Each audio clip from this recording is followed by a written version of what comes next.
Friends, तो हमने previous video में अपना कैरेक्टरिस्टिक्स और पार्टिकल्स ऑफ मैटर्स के बारे में पढ़ा था, लेकिन हमने सिर्फ इसकी दो ही कैरेक्टरिस्टिक्स को डिफाइन किया था। जो थर्ड वाला कैरेक्टरिस्टिक्स है इसका वो रह गया था, तो उसको आज हम लोग डिफाइन करने जा रहे हैं। तो जो थर्ड वाला इसका कैरेक्टरिस्टिक प्रॉपर्टी ऑफ मैटर है, मैटर के पार्टिकल्स ऑफ मैटर है, वो है particles of matter attract each other. यानी कि जो पार्टिकल्स ऑफ मैटर होते हैं उनके बीच में अट्रैक्शन भी होता है बहुत ज़्यादा। अब इस चीज़ को हम लोग कैसे डिफाइन कर सकते हैं, इसके लिए हम एक एक्टिविटी को डिफाइन करते हैं। यहाँ पे 3 एक्टिविटी हमें दी हुई है, तो हम इसमें से एक एक्टिविटीज़ को सिर्फ डिफाइन करना चाहेंगे, ओके, जो कि बहुत अच्छी एक्टिविटी है। ओके, यहाँ पे हम देखेंगे एक्टिविटी 1.7, ठीक।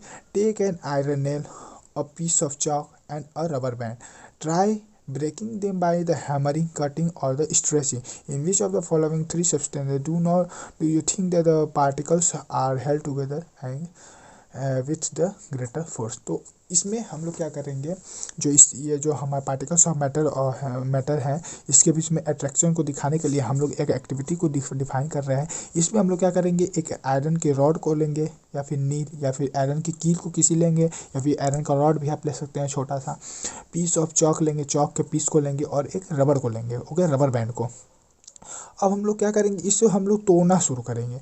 तो जब हम लोग देखेंगे आयरन नेल को जब हम लोग तोड़ना स्टार्ट करेंगे तो हमारे लिए बहुत ही कठिन होगा कि हम लोग उसको तोड़ पाएँ, क्योंकि इम्पॉसिबल नहीं होगा क्योंकि उसकी जो पार्टिकल्स है वो बहुत कम्पैक्ट होंगे।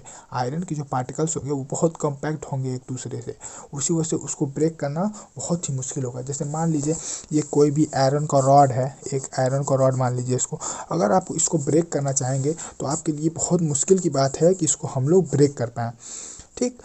अब इसी तरह से हम लोग फिर क्या लेंगे, अपना रबर बैंड लेंगे। जब रबर बैंड हम लोग लेंगे, मान लीजिए कोई भी रबर बैंड, या तो हम लोग इरेजर ले सकते हैं, ये भी तो रबर का ही होता है, या तो डायरेक्ट इरेजर ले लें हम लोग, या फिर जो सर्कल वाला रबर बैंड होता है उसको भी हम लोग ले सकते हैं, इसको ले लें, ओके। अब इसको जब लेंगे, अब इसको हम लोग जब तोड़ने की कोशिश करेंगे तो ये आसानी से टूट जाएगा, यानी कि टूटेगा, लेकिन इसमें उतना हार्ड रफ पावर नहीं लगाना पड़ेगा आपको, ये आसानी से टूट जाएगा। तो इसमें भी पार्टिकल्स ऑफ मैटर होते हैं, यानी कि यहाँ पे भी कंप्रेसिबिलिटी दिखाएगा आपको, ओके। इसको भी हम लोग जब ब्रेक करना चाहेंगे तो ये भी ब्रेक हो जाएगा, ओके। अब हम लोग क्या करते हैं, एक पीस चॉक को लेते हैं, ओके। जैसे मान लीजिए ये एक चॉक है कोई, अब चॉक के जो पार्टिकल्स हैं ये भी कॉम्पैक्ट होते हैं एक दूसरे से, लेकिन ये बहुत ही मतलब कि हल्के में होते हैं।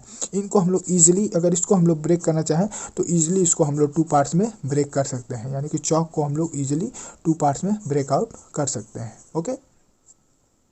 तो यही हमें यहाँ बताया जा रहा है कि जो पार्टिकल्स ऑफ मैटर होते हैं वो कम्पैक्ट होते हैं एक दूसरे, ओके। तो हमने आपको एग्जांपल दिया इसका 1.7 का। इसमें जो था, देखिए आप लोग देखे होंगे, जो आयरन नेल था, आयरन रॉड था, उसके जो पार्टिकल्स बहुत ज़्यादा कम्पैक्ट थे, उसको ब्रेक करना बहुत ही मुश्किल था। लेकिन जो पीस ऑफ चॉक था वो आसानी से टूट जा रहा था, रबर बैंड भी टूटा, लेकिन उसमें थोड़ा सा हमें स्ट्रेस देना पड़ा। तो ठीक इसी तरीके से हमें ये बताया गया है कि हाँ, जो पार्टिकल्स ऑफ मैटर होते हैं उनके बीच में अट्रैक्शन होती है, यानी कि जो आयरन नेल के पार्टिकल्स है उनके बीच में बहुत ज़्यादा अट्रैक्शन थी, उसी वजह से वो टूट नहीं रहा था। चॉक के बीच में जो था तो उसके बीच में थोड़ा कम अट्रैक्शन था, जिसकी वजह से वो आसानी से टूट गया।